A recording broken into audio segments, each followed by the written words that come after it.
പപ്പടം പഴം പായസം എല്ലാവരും കൊതിയോടെ കഴിക്കുന്ന ചക്കപ്പഴം പ്രഥമൻ. ഇതെങ്ങനെ ഉണ്ടാക്കി നോക്കിയാലോ? അതിനായി ഇവിടെ നന്നായി പഴുത്ത ചക്ക എടുത്തിട്ടുണ്ട്. ഇനി അതിൻ്റെ ചുള ഇരിഞ്ഞ് കുരുവും ചകിണിയൊക്കെ കളഞ്ഞ് എടുക്കാം. ചക്കപ്പഴത്തിൻ്റെ കുരുവും പാടയും ചകിണിയൊക്കെ കളഞ്ഞ് ഇവിടെ എടുത്തിട്ടുണ്ട്. ഇതൊന്ന് കട്ട് ചെയ്തിട്ട് മിക്സിയിൽ അരച്ചെടുക്കാം. ചക്കപ്പഴം ചെറിയ പീസായി കട്ട് ചെയ്ത് മിക്സിയിൽ എടുത്തിട്ടുണ്ട്.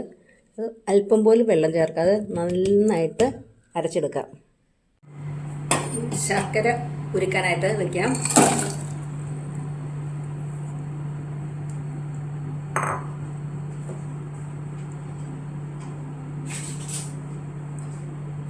ഇളക്കി കൊടുക്കുക. ഉരുകി വരുന്നോളം വരെ വെയിറ്റ് ചെയ്യാം. ശർക്കര പാനി അരിപ്പ വെച്ച് അരിച്ച് ചീനിച്ചട്ടിയിലേക്ക് ഒഴിച്ചു കൊടുക്കാം. എന്തെങ്കിലും കരടുണ്ടെങ്കിൽ മാറ്റാനാണ് അങ്ങനെ ചെയ്യുന്നത്. ശർക്കര പാനിയിലേക്ക് അരച്ച് വെച്ച ചക്കപ്പഴത്തിൻ്റെ പൾപ്പ് ചേർത്ത് കൊടുക്കുക.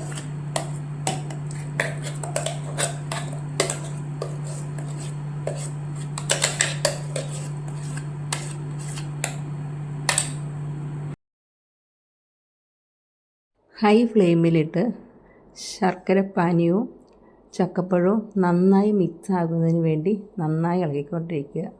അടിയിൽ പിടിക്കാതെ പ്രത്യേകം ശ്രദ്ധിക്കണം. ഇതിലേക്ക് തേങ്ങാപ്പാൽ ചേർത്ത് കൊടുക്കാം.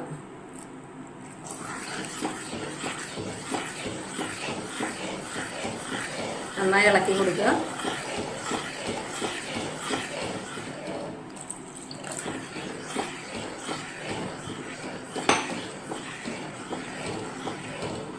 കുറച്ച് നെയ്യൂടെ ചേർത്ത് കൊടുക്കുക. ഈ സമയത്ത് തന്നെ ഏലക്കാപ്പൊടി ചേർത്ത് കൊടുക്കുക. നന്നായിട്ട് ഇളക്കി കൊടുക്കുക. ഏലക്കാപ്പൊടിയുടെയൊക്കെ മണം നന്നായി വരുന്നുണ്ട്. ഇനി കുറച്ച് അണ്ടിപ്പരിപ്പും കിസ്മിസും വറുത്തെടുക്കുക. അതിനായിട്ടൊരു പാൻ വെച്ചിട്ട് അതിലേക്ക് നെയ്യ് ചേർത്ത് കൊടുക്കുക.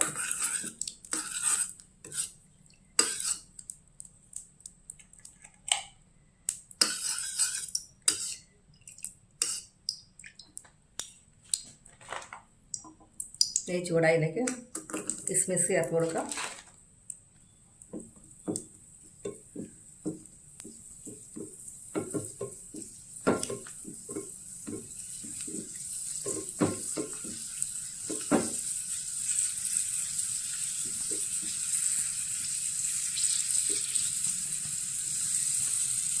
ആ നെയ്യിലേക്ക് തന്നെ അണ്ടിപ്പരിപ്പ് കൂടി വറുത്തെടുക്കാം.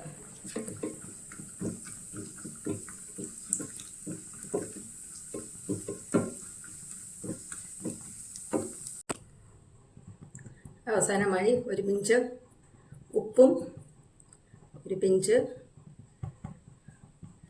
ചുക്ക് പൊടിയും ചേർത്ത് കൊടുക്കുക.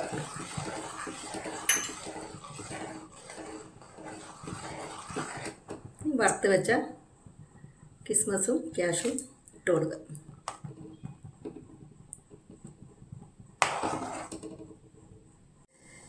ചക്കപ്പഴം കൊണ്ടുള്ള പ്രഥമൻ ഇവിടെ റെഡിയായിക്കൊണ്ടിരിക്കുന്നു.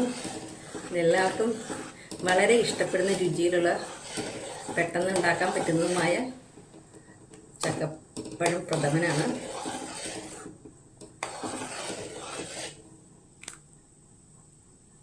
ഇതാണ് പായസത്തിൽ പ്രഥമൻ, ചക്കപ്പഴം പ്രഥമൻ.